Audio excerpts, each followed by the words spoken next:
চট্টগ্রামের চান্দগাঁওয়ে খুন হয়েছেন দুবাই ফেরত আকিব হোসেন নামে এক প্রবাসী যুবক।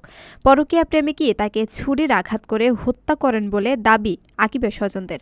গত শনিবার দিবাগত রাত ৯টার দিকে এই ঘটনা ঘটে। এ ঘটনায় আকিবের স্ত্রী উম্মে জহরা পুষ্পা ও কথিত পরকীয়া প্রেমিক সাইফুল ইসলামকে গ্রেপ্তার করেছে পুলিশ। তাদেরকে আসামি করে আকিবের মা আরিফা খাতুন বাদী হয়ে গতকাল চান্দগাঁও থানায় হত্যা মামলা দায়ের করেছেন।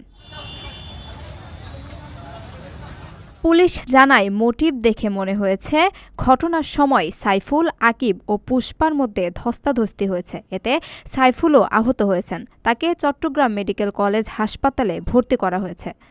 চিকিৎসা নিয়েছেন আহত পুষ্পাও। নিহত আকিব কুমিল্লা জেলার নাঙ্গলকোট উপজেলার আলী হোসেনের ছেলে। তিনি দুবাই প্রবাসী।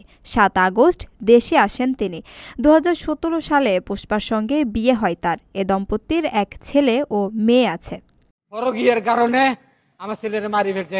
স্থানীয় সূত্রে জানা গেছে, শনিবার রাত ৮টার দিকে আকিবের বাসায় যান সাইফুল। সেখানে তাদের মধ্যে কথা কাটাকাটি ও ধস্তাধস্তি ও ছুরির আঘাতের ঘটনা ঘটে। প্রতিবেশীরা বিষয়টি টের পেয়ে ওই বাসায় গিয়ে সাইফুল ও আকিবকে আহত অবস্থায় উদ্ধার করে চট্টগ্রাম মেডিকেল কলেজ হাসপাতালে নিয়ে যান।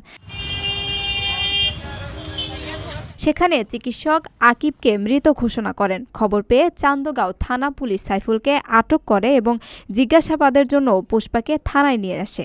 পরে আকিবের মা মামলা করলে দুজনকে গ্রেপ্তার করা হয়। আকিবের স্বজনরা দাবি করেন, ১ বছর আগেও আকিব একবার দেশে আসেন। তখন পুষ্পার সঙ্গে সাইফুলের সম্পর্কের বিষয়টি জানতে পারে সে। ওই সময় বিষয়টি নিয়ে পারিবারিকভাবে পুষ্পার স্বজনদের উপস্থিতিতে সালিশও হয়।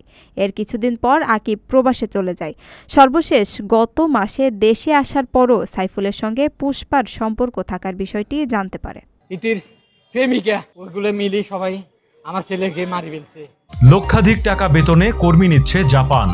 যেতে আগ্রহীরা যোগাযোগ করুন স্ক্রিনে দেয়া নাম্বারে।